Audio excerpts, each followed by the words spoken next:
Hi, everybody. This is Lisa Campion. And today we're going to talk about angels. Are angels real? Do they exist? And what even are they? That's the really interesting question. So I can tell you for sure that they do. Why? Because I've seen them so many times in my own life as a psychic. And I'm going to share some stories with you in just a minute. But let's talk for a minute about first what they even are.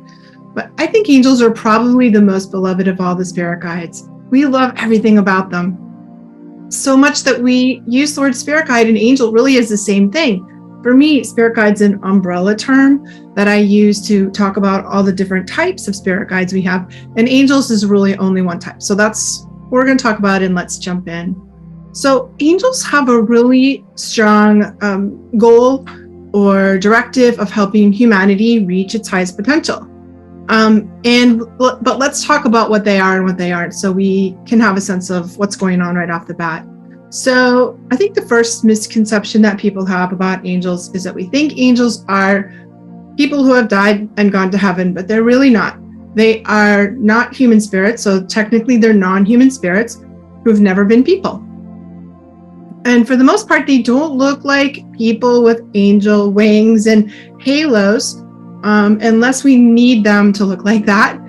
Their true form, which is not something that I'm even sure as humans we can ever understand, something that's so intense that we can't really quite get a handle on it. So they'll put on a good user interface for us. They appear to us in some way we can relate to, which is why they look like humans. Actually, to me, they look like columns of light or wheels sometimes, like sort of mandala shaped energy or columns of light.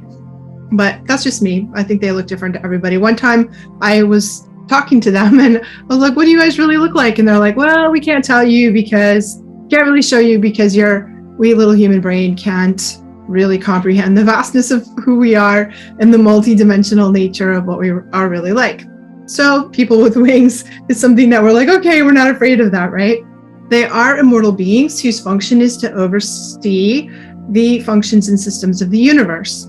So only a very small fraction of them deal with humanity and planet Earth. They are sort of arranged in their own dimension called the angelic heavens, and they form a complex hierarchy, sometimes called wheels. And a lot of them, most of them, I want to say like 90% of them don't have any interactions with humans. They're way above. We really generally see angels in the level of above, which is archangels. And then above that, there are all different kinds of angels that mostly have to do with running the system of the universe. So when I was little, I would see the angels and they called themselves the singers, and they called the universe the symphony. I've actually heard other people refer to them that way as well. So they were like the singers that sing the notes of the symphony. And in fact, the symphony, if we think about the universe, is this vibration of sound and light, of ether and plasma. Then they kind of keep it going, and they really do vibrate and sing a lot. So that makes sense to me. And a lot of them, their function is just to kind of like deal with things that are way beyond what we understand, is sort of running. They're like the custodians or the engineers that run the systems of the universe. Angels are really neither male nor female, but they will sometimes appear to us that way, especially if they put on a human-looking appearance. And they don't usually have human names. They're more likely to give you their function or their title, but they will pick a human name you can relate to, much as the same way they pick a human form that you can relate to. Now, almost everyone has, really, I think everyone that I've ever done readings for, and I've done quite a lot of readings in my time, has at least one angel that's assigned to them, which it might be our guardian angel. We can look at it that way. And almost everybody also has a strong connection to one of the archangels, whether we know about it or not. Now, they definitely work with us, whether we are aware of them being with us or not. So you don't have to worry about it. But if you do want to get closer to your angels, I really recommend getting a deck of angel cards, because they can really help us. They're a little bit hard to reach because they're so high frequency, and in order to connect with them directly, to like hear them, we need to learn how to shift our frequency up pretty high. And something that can help in the meantime is getting a deck of angel cards, because it just gives like a bridge, kind of like something to stand between us and them that helps the communication. Now, you might be communicating with them if you hear a ringing or buzzing in your ear, a high-pitched ring or buzz in your ear. Often that is a sign that they're trying to talk to you. And that's when you could pull an angel card and see what they're really trying to say. Now, the first time I saw an angel, I was a kid, and I was, 5 or 6. And I never really, it was a very awe-inspiring experience for me, and angels are still fill me with awe. But I've always experienced them as sort of these really big, massive, high energy beings with a lot of power and intensity to them. And it was one night I sort of heard the sound. It felt like a train running through my room, or a hurricane. It was like a lot of vibration and noise and light. And I felt like it literally shook my bed when it came in. And it was one of those wheel-like ones, and sort of like a lot of energy moving around, almost like flames or feathers coming out of it. And it talked, I want to say that in air quotes, by a method of communication that's more like thought insertion, or more like what psychics call a download, where it's like a fully formed thought is kind of plopped into your being at once. So like, bloop, and there it is, right? And I heard that ringing in my ears, and it told me that it was really sorry for overwhelming me, that I could call it Seraph, which I don't know, that wasn't his proper name, but it was. And then it was my guardian angel. And I really swear that this being has saved my life a few times, for sure. And it's been around me for my whole life. But, and this is when I started working with angels or talking with them. And when I said, well, can I really see what you look like or hear what you sound like? It's like, well, no, and it would say that its name was sort of like in this like 64-part harmonics, like off the scale of what we could conceive or perceive as humans. And so it's like, my name is like, but you can call me Seraph, or you can call me Fred, or whatever they do. So, and here's a really other interesting experience that I wanted to share about angels. So one time when I was probably a little older, like 7 or 8 years old, and I was driving with my parents down this, like a 4-lane highway near where I grew up. And the traffic was stopped. It was all moving down to one lane because there was a traffic accident on the side of the road. And there were 2 people lying on the side of the road, and they had EMTs working with them. And one of the EMTs had this big white light, like a funnel, standing behind it, or kind of like a column of light with sort of this hint of wings coming up. And I knew that angel, and it was an angel, and I knew that it was working with the EMT, and that person was going to live.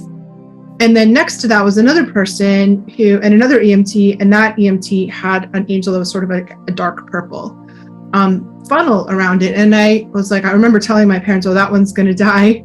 Oh, my poor parents. They were like, what are you talking about? Don't be so creepy. But I didn't feel like the angel, like I think it was one of the angels of death. Archangel Azrael, in fact, is one of the angels of death. And in my mind, he is the most compassionate of all the archangels. And his job is, and his other angels that work with him, is to assist the beings that are coming into their bodies and those that are leaving their bodies. And I didn't feel scared. Like, I was sad that there was this problem going on, but I wasn't scared of those. I knew that both of them were there to help. So yeah, that's kind of what angels are like. So if you want to connect with your angels, and some people are really, really angel people. And if I call them angel people, Doreen Virtue called them earth angels, just I think is a great term for that. And these people, it's not like you were an angel and you came here, but you're extraordinarily connected to angels. And probably if you're a person like that, as I say that, you're like, it's me, right? And those people have a lot of angels working with them, love angels, can feel and sense the angels around them. If you're that kind of person, you will find yourself frequently being drawn with your intuition to show up somewhere, and you don't know why you had to go to the coffee shop or go here at this time, but you meet somebody there, and you open your mouth, and your angel will say something through you that's like extra cool. You're like, wow. And that person will be like, oh my God, thank you for saying that. Thank you for showing up. Thank you for being here. You're like an angel for me today. So these angel people, because the angels can't come here directly, it's very difficult for them because our planet is so dense and heavy. They come here and they sort of partner or work with particular humans who are like angelic ambassadors. And so that if that's true for you, the angel will kind of move you around to be at the right place at the right time to do the angel's work here. I think that's beautiful. Oftentimes people who are connected to the angels really get communication with the angels through these repeating number sequences. These angelic numbers are called. Numbers like 444. Maybe every time you look at the clock, it says 111, those have meanings to them. And in fact, you can look them up and see what they mean. It's really interesting to do that. So I hope that you get a chance to do that. So I think that, angels really love humanity, and the support that they give us is really all about giving us unconditional love, encouragement, advice. And most of the time I find them really charming, funny, and infinitely powerful. And occasionally I still find them quite intense. Like when they show up, I'm like, oh boy, here we go. Something big is about to happen. And I do think that if you want to work more with them, get angel cards, pay attention to see whether you see the angel numbers coming around. And also remember that our guides need our free will to work with us. So they can't break your free will. They can't interfere in your life. They can't save you from your karma, from your choices. They can't take away the results of the choices for you, but they can do quite a lot of things, and they are capable of doing miracles. But we need to call and ask them. So ask permission. Like when you roll out of bed in the morning, just say, angels, even if you don't know who's around you, angels, please help me. Please be here with me. Please give me courage or faith or strength or clarity, whatever it is you feel like you need. And see what happens. It's really beautiful to work with them. So I hope that helps.